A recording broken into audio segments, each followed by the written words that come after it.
Jai Hind, Jai Bharat, Jai Sena. As I cover this topic today, I am extremely proud to say that I belong to the New India. The New India that does not bow down to petty attacks or as big attacks as the Pahalgam terrorist attack.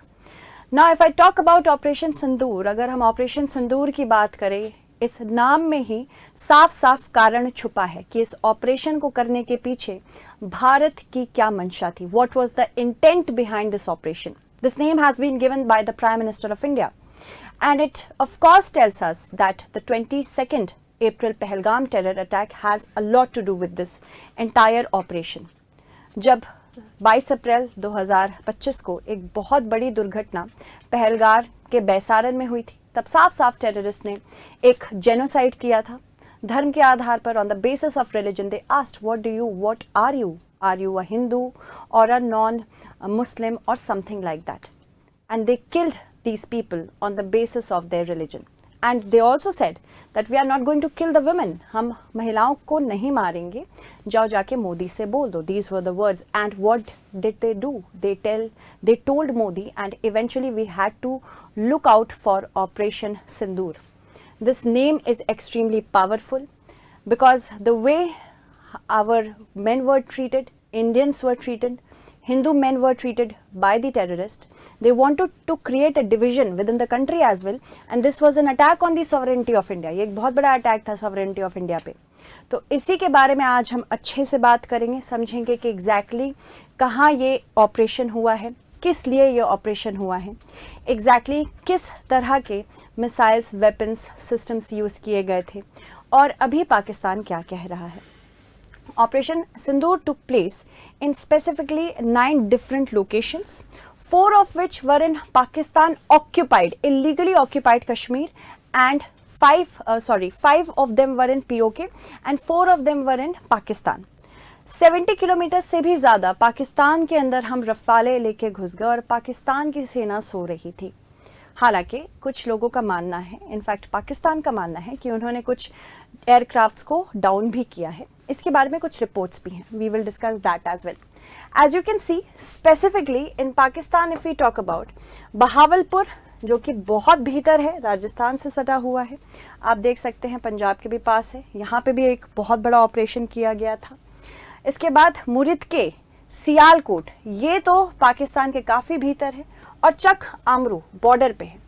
Basically ये ऐसे reason है जहाँ पे माना जाता था India can never undertake any operation, India यहाँ कोई ऑपरेशन कर ही नहीं सकता, पर हमने रफाले की मदद से यहाँ ऑपरेशन किया. इसके अलावा पीओके में मुजफ्फराबाद, कोटली, गुलपुर, भीमबेर, ये सारे रीजन्स थे जहाँ पे हमने ऑपरेशन किए हैं, और ये प्रेसिशन स्ट्राइक्स थी. These were not for civilians, these strikes were on the camps of terrorists who are investing, these terrorist camps which are infesting the borders, and यहीं पे इनका पूरा ट्रेनिंग सेंटर हुआ करता था, मदरसे हुआ करते थे, साथ ही साथ मस्जिद हुआ करती थी, पूरा एक रहने का ढंग हुआ करता था. वहाँ पे एक तरह से कैंपिंग चलाई जाती थी, इंडोक्ट्रिनेशन होता था कि किस प्रकार से इनको ब्रेन वॉश किया जाए और एक जिहादिस्ट बनाया जाए. Jihadist, Islamic radical jihadist we are talking about. Alright, तो यहाँ पे प्रेसिशन स्ट्राइक्स की गई हैं.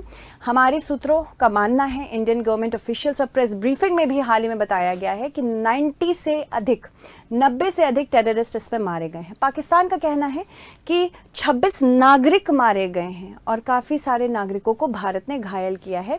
इसने इंटरनेशनलाइज करने की कोशिश शुरू कर दी है पूरे मामले को.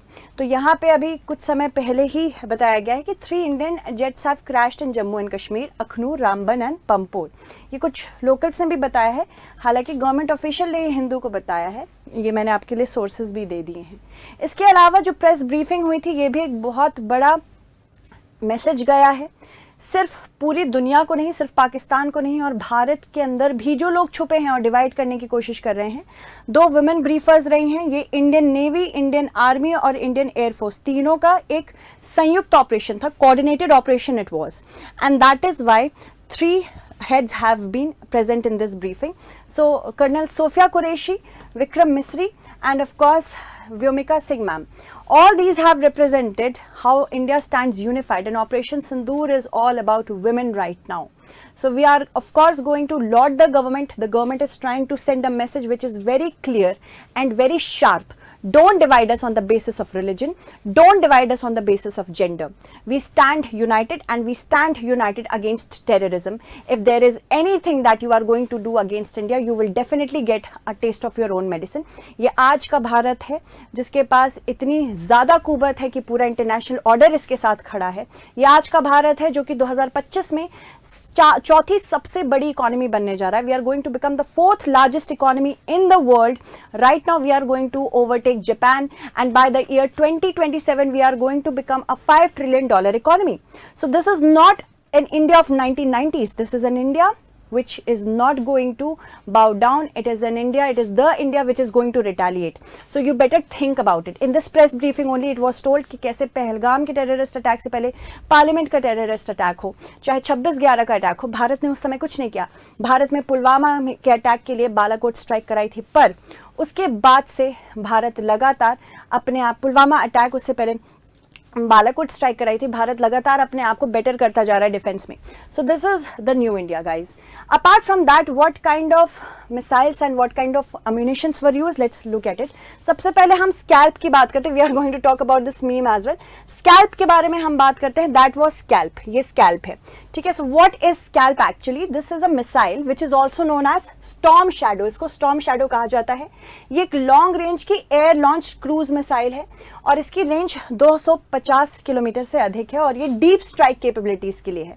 हैमर बॉम्ब भी यूज किया गया है. ये है हैमर बॉम्ब जो कि जैसे ही गिरता है 30 मीटर गहरा गड्ढा भी कर देता है. तो hammer smart bomb was used to strike hardened infrastructure, जैसे कि रीइंफोर्स्ड बंकर्स अगर बनाए हों, जो कि ऑफ कोर्स लश्कर तैयबा और जैश, ये दोनों बेसिकली इंस्टीट्यूशंस थे जिनके साइट्स को हमने क्रैश किया है. मल्टी स्टोरी बिल्डिंग्स जो कि ट्रेनिंग सेंटर्स के तरह यूज किए जाते थे लश्कर तैयबा और जैश मोहम्मद के जरिए. हैमर ये एक precision guided stand of munition capable है, जो it is capable of striking targets which have a range of 50 to 70 kilometres, which is also depending on the altitude, कितने ऊपर से छोड़ा जाता है. लॉइटरिंग म्यूनिशंस को भी यूज किया गया था, जैसे कि कामिकाजे ड्रोन्स. लॉइटरिंग म्यूनिशंस को डिप्लॉय किया गया था सर्विलांस के लिए. और क्योंकि ये संयुक्त था, यानी कि Indian air force, Indian navy, Indian army, तीनों का संयुक्त एक ऑपरेशन था, कोऑर्डिनेटेड ऑपरेशन था. पहलगाम टेरर अटैक की वजह से ये एक तरह से एक सेंस बनता है कि कितने सारे म्यूनिशंस जो हम यूज़ कर रहे हैं वो सबके द्वारा कहीं ना कहीं उसमें कोई ना कोई कंट्रीब्यूशन रहा है. इसके अलावा ऑपरेशन सिंदूर में भावलपुर में जैश मोहम्मद का मरकज़ सुभान अल्लाह हमने टारगेट किया है. मरकज़ ताइबा मुरीदके में है, ये LAT का है. जैश मोहम्मद का तेहरा कल्याण, जिसको मैंने आपको दिखाया है, यही 9 साइट्स हैं, ठीक है.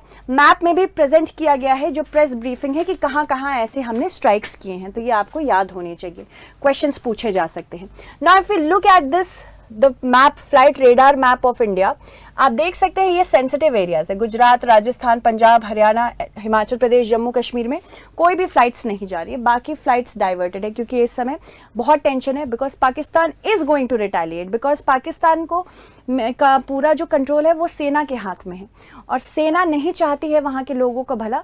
और अगर अब ये रिटेलिएट करती है, मतलब कहीं ना कहीं ये पाकिस्तान नहीं टेररिस्तान है.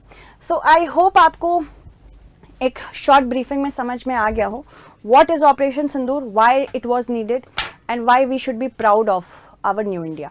Thank you.